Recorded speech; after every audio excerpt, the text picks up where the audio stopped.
പത്തരമാറ്റിൻ്റെ അടിപൊളി എപ്പിസോഡിലേക്ക് എല്ലാവർക്കും സ്വാഗതം. അങ്ങനെ നമ്മുടെ ആദർശന് നല്ലൊരു പണി കൊടുക്കാൻ വേണ്ടിയിട്ട് തീരുമാനിക്കുകയാണ് ജലജയും അഭിയും നവ്യയും ഒക്കെ ചേർന്നിട്ട്.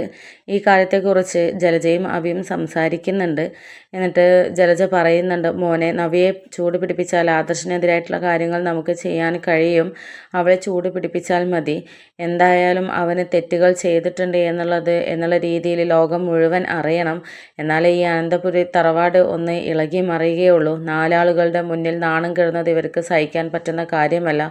അതുകൊണ്ട് അത്തരത്തിലൊരു തിരിച്ചടി നമുക്ക് വളരെ പെട്ടെന്ന് തന്നെ ആദർശന് കൊടുക്കണം. അതുമൂലം ഇവിടുത്തെ മുത്തശ്ശൻ കരയുന്നത് എനിക്ക് കാണണം എന്നൊക്കെ ഇങ്ങനെ പറയുന്നുണ്ട് ജലജ. അപ്പോൾ ആ സമയത്ത് അഭിയും പറയുന്നുണ്ട്, ഞാനും അതിനെക്കുറിച്ച് വിചാരിച്ചതാണ്. എന്തായാലും നവ്യയെ ചൂട് പിടിപ്പിച്ചാൽ അവൾ തന്നെ ഇതിന് മുന്നിട്ട് ഇറങ്ങിക്കോളും.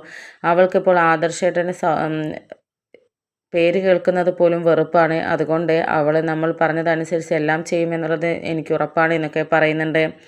അങ്ങനെ ഇവർ സംസാരിച്ചുകൊണ്ടിരിക്കുന്ന സമയത്താണ് നമ്മുടെ നവ്യ അങ്ങോട്ടേക്ക് വരുന്നത്. എന്നിട്ട് ചോദിക്കുന്നുണ്ട്, എന്താ ഒരു സംസാരം?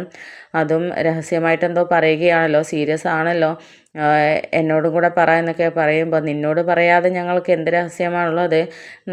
നീയും അറിയേണ്ട കാര്യം തന്നെയാണ് എന്നൊക്കെ പറയുമ്പോൾ എന്താ എന്ന് ചോദിക്കുകയാണ്. അപ്പം ജലജ പറയുന്നുണ്ട്, മറ്റൊന്നുമല്ല, ആദർശനെ കുറിച്ചുള്ള കാര്യമാണ്. അവന് ജയിലിലാണല്ലോ.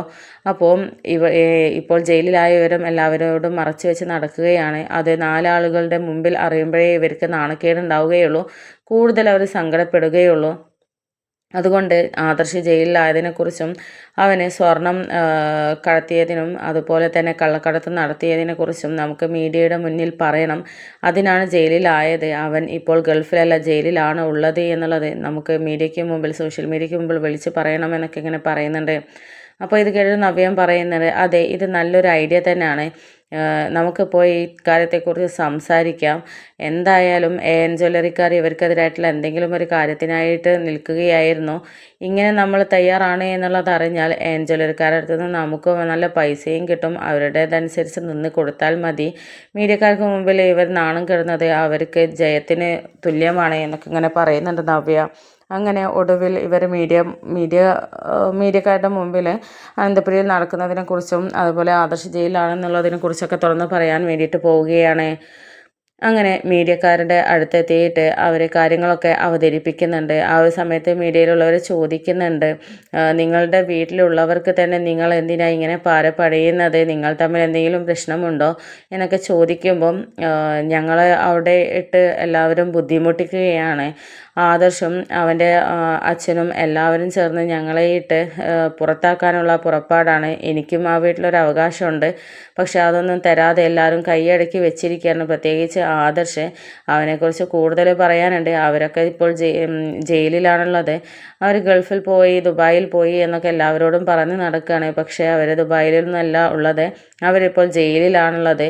അത് സ്വർണം കട്ടത്തിനും അതുപോലെ കള്ളക്കടത്തും പണം അടിച്ചു മാറ്റിയതും ഇതുമായി ബന്ധപ്പെട്ടുള്ള കേസിൽ അകപ്പെട്ടിട്ട് ജയിലിലാണ് ഇപ്പോൾ ഉള്ളത് എന്ന് മീഡിയയ്ക്ക് മുമ്പിൽ തുറന്ന് പറയുകയാണ്. അപ്പോൾ ആ സമയത്ത് നമ്മുടെ AN ജ്വല്ലറിനെ കുറിച്ചും അവരുടെ ശത്രുക്കളെക്കുറിച്ചും കാര്യങ്ങളെക്കുറിച്ചൊക്കെ മീഡിയക്കാർ ചോദിക്കുന്നുണ്ട്. കൂടെ AN ജ്വല്ലറിൻ്റെ ആളുകളും ഉണ്ടായിരുന്നു. അപ്പോൾ AN ജ്വല്ലറിക്കാർ പറയുന്നുണ്ട്, ഈ ഒരു ലോകത്തിലെ ഏറ്റവും മുൻപന്തിയിൽ നിന്ന ഒരു ജ്വല്ലറിയായിരുന്നു മൂർത്തീസ് ജ്വല്ലറി. പക്ഷേ ഇപ്പോൾ ഒക്കെ പൊട്ടി പാളീസായി കിടക്കുകയാണ്. ദുബായിലുള്ള കാര്യങ്ങളെക്കുറിച്ചൊക്കെ ഞാൻ പറയേണ്ട കാര്യമില്ല, ഇപ്പോൾ ന്യൂസിലൊക്കെ വന്നുകൊണ്ടിരിക്കുന്നുണ്ട്. ആ ഒരു ഇതിനെ തുടർന്നുള്ള അന്വേഷണത്തിലാണ് ഇപ്പോൾ ആദർശ് അറസ്റ്റിലായിരിക്കുന്നത്.